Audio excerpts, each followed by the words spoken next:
Estarei resolvendo agora com vocês o PET volume 2 de Química do primeiro ano do ensino médio da primeira semana. Representa a variação de temperatura observada ao se aquecer uma substância A durante cerca de 80 minutos. Então aqui a gente tem o gráfico de aquecimento. Então aqui ele começou a aquecer a 10 graus, então a gente sabe aqui, ó, que nesse ponto aqui a substância está no estado sólido. Aí ela vai ter um degrau aqui, esse primeiro degrau a gente pode dizer que está no estado sólido mais líquido, então aqui, né, começou a fusão, então esse ponto aqui a gente tem a fusão.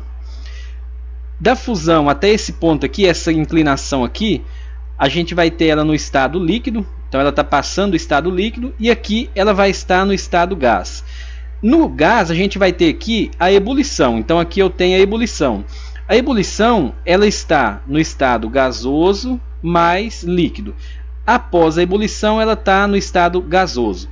Então aqui a gente pode dizer, né, que é a ebulição. Então aqui eu tenho, né, nesse ponto aqui a ebulição e aqui a gente vai ter a fusão.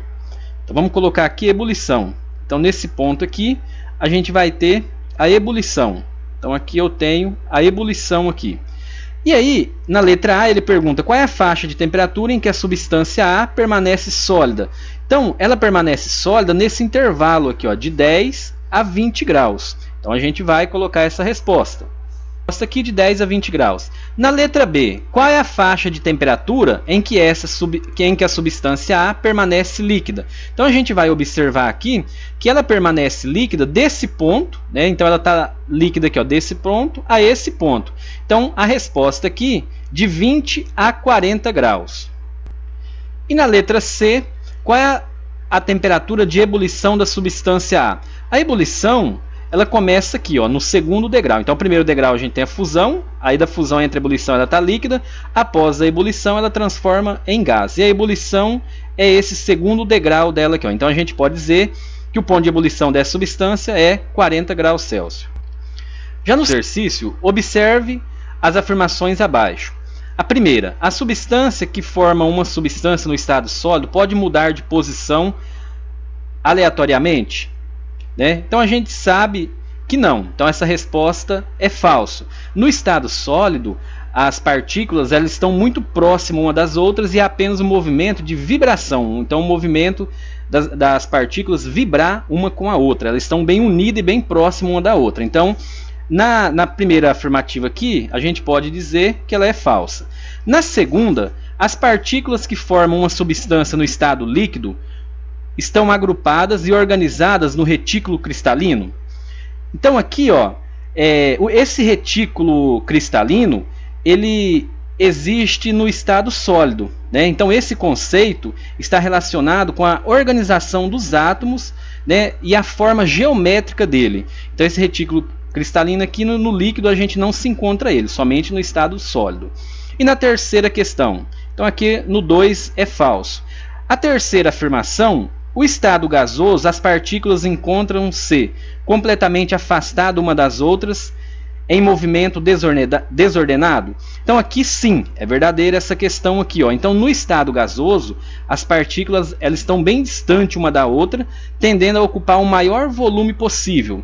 Até durante as aulas, né, a gente usa brincar com os alunos que no estado gasoso, por exemplo, quando um aluno solta um pum na sala, esse pum, né, o cheiro ali ele vai expandir, né, para a sala inteira. Então no estado gasoso as moléculas, né, ela tem esse poder de expansão, ela vai ocupar o volume, o máximo volume possível, né, do ambiente.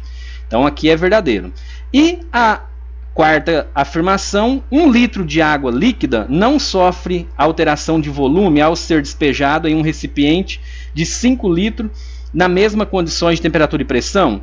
Aqui também é verdadeiro. Então se você pegar 1 litro de água, né, manter as mesmas temperaturas, as mesmas condições de temperatura e pressão, ela não vai alterar o volume. É lógico que se você alterar a pressão, a temperatura, esse volume, né, ele pode ser alterado, mas aqui no caso vai permanecer. Então é verdadeiro. Então a resposta aqui do segundo vai ser, né, a 3 e a 4. Então a letra C.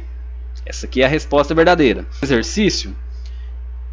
Qual dos seguintes estados é o mais desordenado? Então a gente tem aqui a letra A, gás próximo à temperatura de condensação.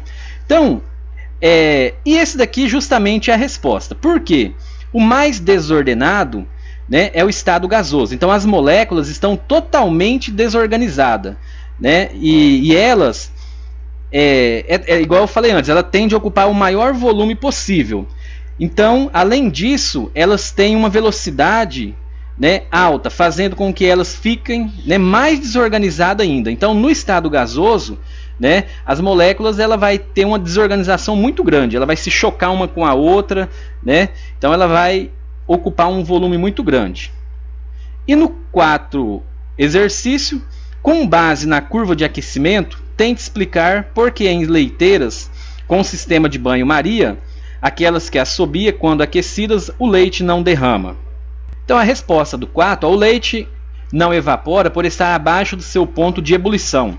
Então a água ferve e evapora, causando o apito. Então, a gente sabe, né, que quando a água evapora, então as bolhas chegam à superfície, né, as bolinhas de leite, né, as bolhas, aquele estado de gloob-gloob da água. Então a água, quando ela atinge o ponto de ebulição, a 100 graus Celsius, ela vai borbulhar e aí ela vai atingir a superfície de leite, né, e essa superfície de leite, ela tem ali muitas gorduras, né, e proteínas formada, né, pela ação do calor. E aí, quando essas bolhas, né, de água chegam à superfície, ela vai empurrar, né, essas proteínas e a gordura para cima, é onde que o leite vai derramar. Então, por isso que o leite derrama, né, quando ferve. Mas quando você utiliza essa leiteira, né, a água vai evaporar, então ela vai entrar no ponto de ebulição, ela vai borbulhar, o estado ali de gloob-gloob dela entrou no ponto de ebulição a 100 graus Celsius. Como o leite está ali em banho-maria com essa água, então a água não vai ultrapassar o estado, né, de 100 graus Celsius. Então o leite vai manter uma temperatura, né, uma temperatura que não vai acontecer a ebulição ali dentro. O que vai entrar em ebulição e vai evaporar seria a água, né, e não o leite ali, né, que está dentro desse recipiente. Então é a resposta do exercício 4. Já no exercício 5, o ponto de fusão do ouro é de 1064 graus e do rubi 2054 graus. Após um incêndio foram encontrados os restos de um anel feito de ouro e rubi. O ouro estava todo deformado, pois derreteu durante o incêndio, mas o rubi mantinha seu formato original. O que se pode afirmar sobre a temperatura das chamas durante o incêndio? Então, justifique sua resposta. Então aqui a gente pode afirmar, né, que a temperatura da chama, né, a temperatura desse fogo, ela foi entre 1065 graus, né, e 1000 e 2053 graus. Obrigado pela atenção e até a próxima.